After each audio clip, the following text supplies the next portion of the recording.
우리는 종종 다른 사람의 삶을 보며 부러움을 느낍니다.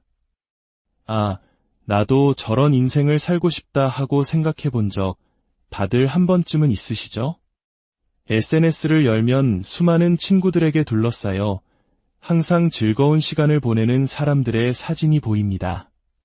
멋진 레스토랑에서 함께 웃고 활기차게 운동을 즐기는 모습을 보며 나도 저런 친구들이 있었으면 하고 생각합니다. 혹은 오랫동안 꿈꿔왔던 분야에서 전문가로 일하며 경제적으로도 안정되고 무엇보다 자신의 일을 진심으로 즐기는 사람을 보며 나도 저런 멋진 경력을 갖고 싶다고 부러워하기도 합니다. 또 어떤 이들은 교회에 와서 봉사하며 선한 영향력을 끼치는 모습을 보이거나 온 가족이 함께 교회에 나와 서로를 아끼고 사랑하는 모습이 완벽해 보일 때가 있습니다. 매년 보내오는 그들의 가족 사진은 언제나 평화롭고 행복해 보이죠. 그런 모습을 보며 저 가족은 정말 완벽하구나 하고 생각하게 됩니다. 때로는 그저 그 사람이 가진 평온한 마음가짐이 부러울 때도 있습니다. 어떤 상황에서도 흔들리지 않고 만족하며 평안을 누리는 듯한 그들의 모습을 보며 나도 저런 마음의 평화를 갖고 싶다고 바라게 됩니다. 이 말씀을 듣기 시작하시기 전에 잠시 시간을 내어 구독과 좋아요를 눌러주시면 감사하겠습니다. 하나님의 은혜로운 이야기가 더 많은 이들에게 퍼져나가는데 여러분의 작은 손길이 큰 힘이 됩니다. 여러분의 삶에 하나님의 평안과 축복이 가득하기를 기도합니다. 하지만 우리가 다른 사람의 삶을 부러워할 때 한 가지 놓치는 것이 있습니다. 그것은 바로 우리가 보고 있는 것은 그 사람 인생이라는 책에 현재 펼쳐진 한 챕터에 불과하다는 사실입니다. 우리는 그 책의 전체 이야기를 알지 못합니다. 지금의 그 챕터에 이르기까지 어떤 이전 챕터들을 거쳐왔는지 우리는 보지 못합니다. 우리는 그들의 현재 챕터만을 보고 나도 저런 이야기를 갖고 싶다고 말하지만 그 이전에 있었던 남모를 희생이라는 챕터는 읽어보지 못했습니다. 가슴 아픈 상실이라는 챕터나 자존감과의 싸움이라는 챕터, 혹은 깊은 영적 의심의 시간이라는 챕터에 대해서는 전혀 알지 못한 것입니다. 우리가 보는 것은 오직 그들의 현재 모습뿐입니다. 오늘 저는 성경의 룻기 마지막 장을 통해 한 가지 중요한 원리를 나누고 싶습니다. 그것은 바로 오늘 당신이 내리는 결정이 내일 당신이 들려줄 이야기를 결정한다는 것입니다. 지금 당신의 삶에서 내리고 있는 결정들, 당신이 하는 일과 하지 않는 일, 당신이 함께하는 사람과 그렇지 않은 사람들, 이 모든 오늘의 선택들이 실제로 당신이 내일 살아갈 인생의 다음 챕터를 결정하게 됩니다. 혹시 지금 자신의 인생 챕터가 마음에 들지 않아 더 나은 혹은 다른 챕터를 원하시는 분이 계시다면 오늘 이 말씀이 바로 당신의 다음 챕터를 선택하는 법에 대한 이야기가 될 것입니다. 모든 생명의 창조주이시며 모든 선한 것의 근원이신 하나님 아버지, 오늘 성령님께서 우리를 가르치사 주님을 영화롭게 하는 삶을 사는 지혜를 허락하여 주시옵소서. 그리하여 우리의 삶이 하나님께 영광 돌리는 아름다운 이야기로 쓰이게 하옵소서. 예수님의 이름으로 기도합니다. 아멘. 룻기 이야기의 배경을 잠시 요약해 드리겠습니다. 룻은 모압 출신의 과부였습니다. 이방 땅 모압을 떠나 베들레헴의 하나님께로 돌아왔지만 그녀에게는 아무런 희망도 가진 것도 없었습니다. 당시 과부가 된 많은 여인들이 생계를 위해 몸을 팔거나 구걸을 해야 했던 것과는 달리 룻은 보아스라는 유력한 사람의 밭에서 이삭을 줍는 일을 시작했습니다. 성경은 그녀가 우연히 보아스의 밭에 이르게 되었다고 기록합니다. 그곳에서 보아스는 룻을 만났고 그녀의 신실한 성품과 정직함, 그리고 성실함을 높이 평가했습니다. 그는 룻에게 친절을 베풀었고 두 사람 사이에는 좋은 감정이 싹트는 듯했습니다. 하지만 어찌된 일인지 사업가였던 보아스는 바쁜 일상에 쫓겨 룻에게 더 이상 관심을 보이지 않는 것처럼 보였습니다. 이에 룻은 시어머니 나오미의 조언에 따라 용기를 내어 보아스에게 다가갑니다. 그녀는 보아스에게 자신이 그의 보호를 받을 권리가 있는 친족임을 상기시키며 기업물을 자가 되어줄 것을 요청합니다. 기업물을 자란 과부가 된 여인을 보호하고 그녀의 가문을 이어줄 책임을 지는 가까운 친족을 의미하는 구약의 중요한 제도였습니다. 보아스는 기꺼이 룻의 기업물을 자가 되고 싶었지만 한 가지 문제가 있었습니다. 율법에 따르면 자기보다 더 가까운 친족이 한 명 더 있었던 것입니다. 그는 그 역할을 맡고 싶었지만 다른 사람이 우선권을 가지고 있었기에 큰 난관에 부딪혔습니다. 보아스는 어떻게든 그 사람을 찾아내어 자신이 마음에 품은 여인 룻을 얻기 위한 거래를 성사시켜야만 했습니다. 이 거래를 성사시키기 위해 보아스에게는 3가지가 필요했습니다.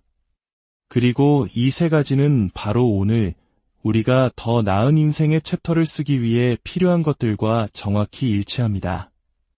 그것은 바로 하나님의 섭리, 전략적인 계획, 그리고 믿음의 기도였습니다. 선하신 하나님의 섭리와 지혜로운 전략적 계획, 그리고 성령 안에서 드리는 신실한 기도가 필요했던 것입니다.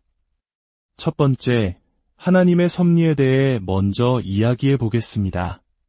하나님의 섭리란 무엇일까요? 그것은 하나님께서 자연스러운 상황들을 사용하셔서 그분의 초자연적인 뜻을 이루어 가시는 방식을 의미합니다. 룻기를 자세히 읽어보면 홍해가 갈라지거나 눈먼 자가 눈을 뜨는 것과 같은 기적은 나타나지 않습니다. 하지만 우리는 그 속에서 일상적인 상황들을 통해 당신의 놀라운 뜻을 이루시는 하나님의 기적적인 섭리의 손길을 발견할 수 있습니다. 룻기 4장 1절은 이렇게 시작합니다. 보아스가 성문으로 올라가서 거기에 앉아 있더니 마침 보아스가 말하던 기업물을 자가 지나가는지라. 여기서 성문은 오늘날의 시청이나 법원처럼 중요한 사업거래나 법적인 문제들을 처리하던 장소였습니다. 보아스는 그를 찾아야 하는 문제를 안고 그저 성문에 가서 앉아 있었습니다. 그런데 바로 그 다음 단어가 무엇입니까? 마침 영어 성경에서는 just then, 바로 그때였습니다. 바로 그때 그가 그토록 찾아야 했던 그 기업물을 자가 그 앞을 지나간 것입니다. 이것은 하나님의 섭리에 의해 하나님께서 평범한 상황을 사용하시어 그분의 놀라운 뜻을 이루시는 순간이었습니다. 보아스는 그를 불러 세웁니다. 아무개여, 이리로 와서 앉으시오. 여기서 아무개라는 번역은 히브리어 원문의 느낌을 매우 부드럽게 표현한 것입니다. 히브리어 원문에서 보아스는 그를 플로니 알모니라고 부릅니다. 이는 이름이 알려지지 않은 사람, 즉 익명의 아무개 씨를 뜻하는 관용구입니다. 놀랍게도 룻기의 저자는 이 사람의 진짜 이름을 기록하지 않았습니다. 왜 그랬는지는 잠시 후에 알게 될 것입니다. 익명의 아무개 씨는 언제 나타났습니까? 성경은 마침 바로 그때 나타났다고 말합니다. 보아스가 운이 좋았던 걸까요? 아니면 단순한 우연이었을까요? 아닙니다. 이것이 바로 하나님께서 자연스러운 상황을 통해 당신의 초자연적인 뜻을 이루시는 섭리입니다. 더 나은 인생의 챕터를 위해 우리에게 필요한 첫 번째 것은 바로 이 하나님의 섭리를 믿는 것입니다. 하나님의 섭리는 마치 히브리어를 읽는 것과 같습니다. 히브리어는 오른쪽에서 왼쪽으로, 즉 뒤에서부터 앞으로 읽습니다. 하나님의 섭리 또한 마찬가지입니다. 지금 당장은 이해할 수 없지만 시간이 흐른 뒤 과거를 돌아볼 때 비로소 그 모든 조각들이 어떻게 맞춰져 왔는지, 하나님께서 평범해 보였던 상황들을 어떻게 사용하셔서 당신의 놀라운 뜻을 이루셨는지 깨닫게 되는 것입니다. 제 삶을 돌아보아도 그렇습니다. 고등학교 시절 저는 테니스 선수였습니다. 주 챔피언십 결승전에 진출했고 한 대학의 스카우트가 저를 보러 오기로 되어 있었습니다. 그는 제가 결승전에서 이기는 것을 보고 전액 장학금을 주려고 했습니다.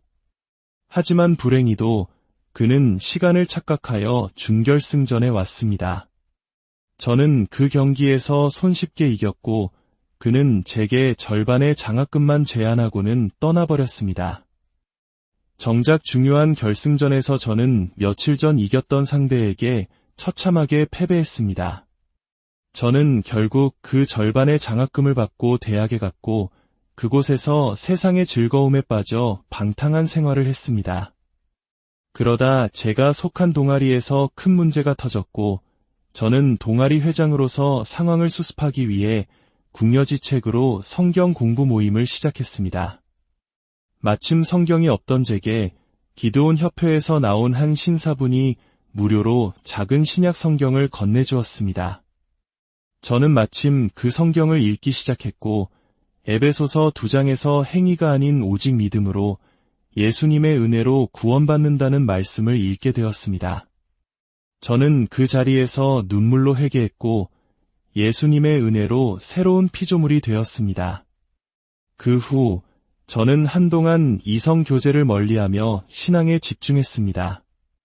마침 어느 날 밤 기숙사에 정전이 되어 도서관에 가게 되었고 그곳에서 한 여학생을 만났습니다. 그녀는 제 신앙을 조롱했지만 마침 저처럼 신앙이 유별난 에임이라는 다른 여학생이 있다며 소개해 주었습니다. 마침 저는 에이미를 만나게 되었고 우리는 사랑에 빠졌습니다.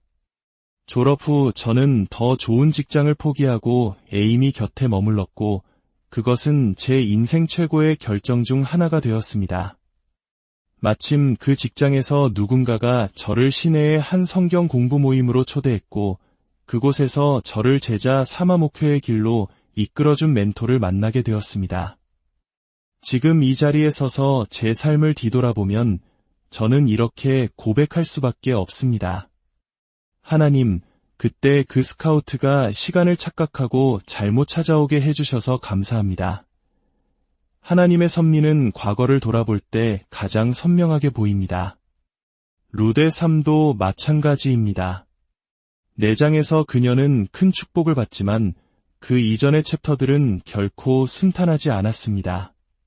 그녀의 이전 챕터들의 제목을 붙여본다면 갑작스러운 남편의 죽음, 낯선 땅으로 떠나는 믿음의 결단, 혹은 베들레헴에서의 가난과 상처와 같았을 것입니다. 만약 당신이 더 나은 챕터를 소망하고 있다면 하나님의 섭리를 구하십시오. 지금 당신이 있는 곳이 마지막 챕터가 아닙니다. 하나님은 여전히 당신의 이야기를 쓰고 계시며 그분께서 들려주실 이야기는 아직 많이 남아 있습니다. 두 번째로, 더 나은 챕터를 위해서는 전략적인 계획이 필요합니다. 그렇습니다. 계획을 세우는 것은 매우 영적인 행위입니다. 보아스는 목사나 선지자가 아닌 성공한 사업가였습니다. 그는 사업 거래를 하러 성문으로 갔고 하나님은 그 거래의 모든 과정에 함께 하셨습니다. 보아스는 성문에서 10명의 증인을 세우고 치밀한 계획을 실행에 옮깁니다. 그는 먼저 익명의 아무개 씨에게 나오미의 남편이었던 엘리멜렉의 땅을 살 수 있는 권리가 있다고 제안합니다. 땅을 아주 싼 값에 살 수 있다는 말에 그는 즉시 내가 사겠소 라고 대답합니다. 바로 그때 보아스는 자신의 진짜 계획을 드러냅니다. 그런데 한 가지 조건이 더 있습니다. 당신이 그 땅을 사려면 율법에 따라 죽은 사람의 아내였던 모압 여인 룻도 아내로 맞이하여 그녀를 통해 아들을 낳고 그 아들에게 당신이 산 땅을 물려주어야 합니다. 다시 말해 돈은 돈대로 쓰고 과부가 된 2 여인을 부양해야 하며 결국 그 땅은 자기 소유가 될 수 없다는 이야기였습니다. 그러자 익명의 아무개 씨는 즉시 태도를 바꿉니다. 그렇다면 나는 그럴 수 없소. 내 재산에 손해가 될까 하노라. 당신이 그 권리를 사시오. 그에게 이 챕터의 제목은 잘못된 투자였습니다. 하지만 보아스에게 이 챕터의 제목은 유산을 세울 기회였습니다. 룻기의 저자는 자신의 재산에만 관심이 있고 하나님의 사역에는 무관심했던 이기적인 사람의 이름은 기억할 가치조차 없다고 판단하여 그를 익명의 암흑의 시로 남겨둔 것입니다. 잠언 21장 5절은 말씀합니다. 부지런한 자의 경영은 풍부함에 이를 것이나 조급한 자는 궁핍함에 이를 따름이니라. 좋은 계획과 성실한 노력은 풍성한 삶으로 이어지지만 성급한 지름길은 오히려 가난으로 이어진다는 뜻입니다. 당신의 계획은 무엇입니까? 더 나은 챕터를 원한다면 더 나은 계획을 세워야 합니다.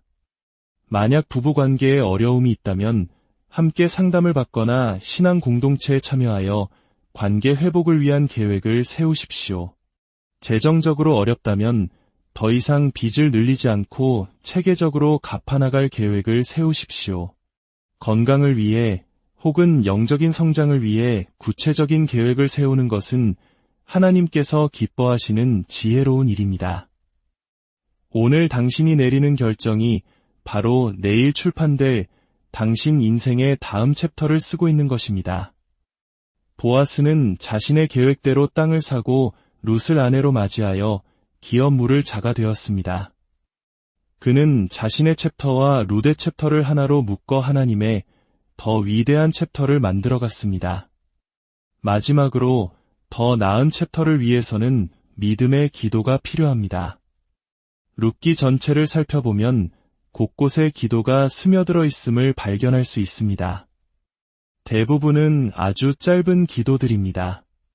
저 역시 길게 기도하는 시간은 많지 않지만 기도 없이 오랜 시간을 보내는 경우는 거의 없습니다.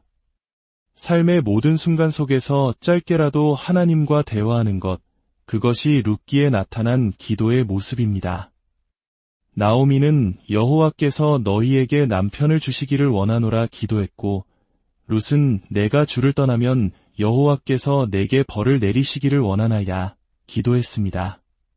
보아스는 일꾼들에게 여호와께서 너희와 함께 하시기를 원하노라 축복했고, 일꾼들은 여호와께서 당신에게 복 주시기를 원하나이다 라고 화답했습니다. 이처럼 축복과 간구의 기도가 계속해서 이어집니다. 그리고 마침내 성문의 장로들과 백성들이 보아스와 룻을 위해 이렇게 축복하며 기도합니다.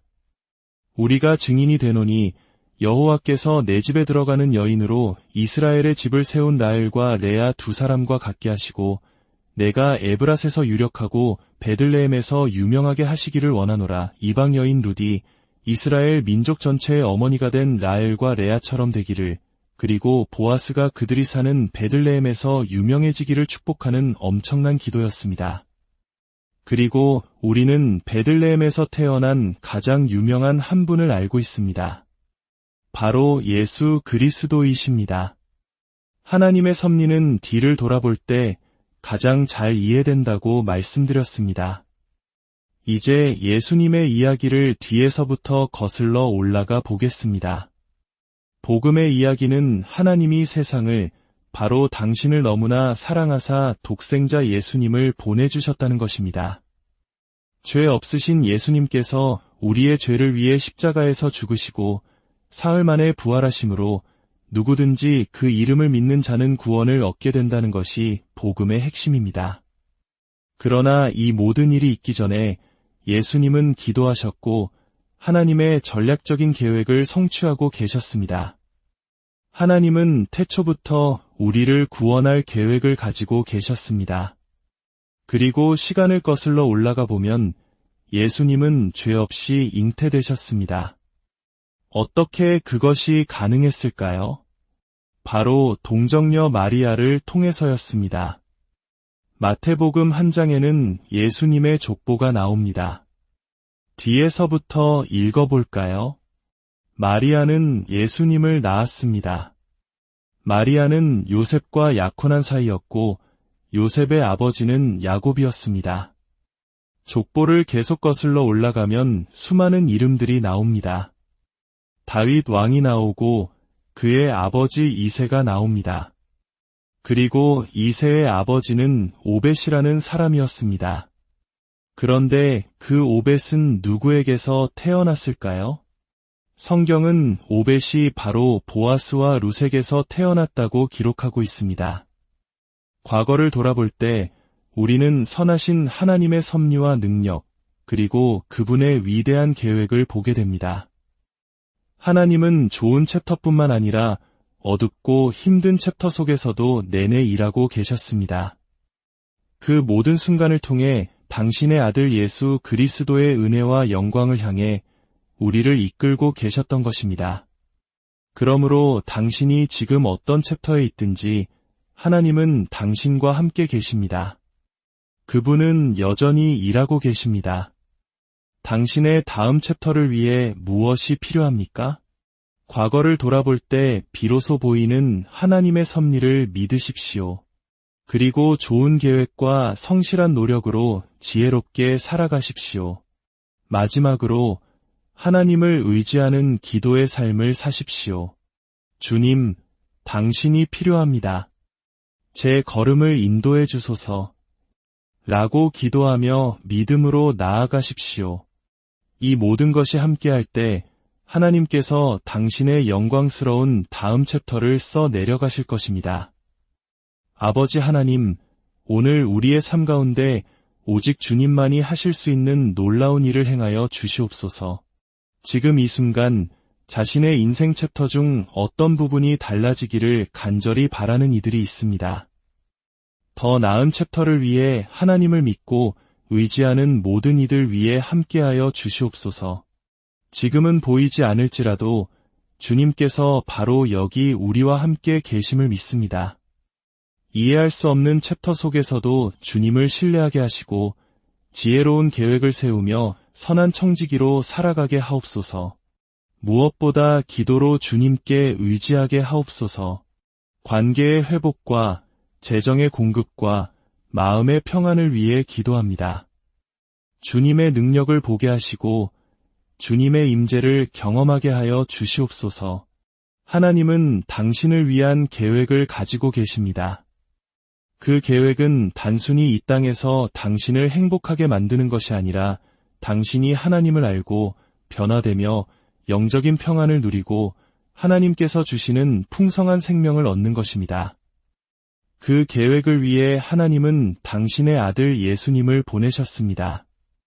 누구든지 그를 부를 때 주님은 그 기도를 들으시고 죄를 용서하시며 우리를 완전히 새롭게 만드십니다. 지금 어디에 계시든지 저는 죄의 삶이라는 모압을 떠나 하나님이 계신 베들레헴으로 나아가겠습니다. 예수님, 제 삶의 주인이 되어 주십시오. 라고 고백하십시오. 당신이 주님을 부를 때 그분은 당신의 기도를 들으시고 당신의 모든 죄를 용서하실 것입니다. 낡은 것은 지나가고 모든 것이 새로워질 것입니다.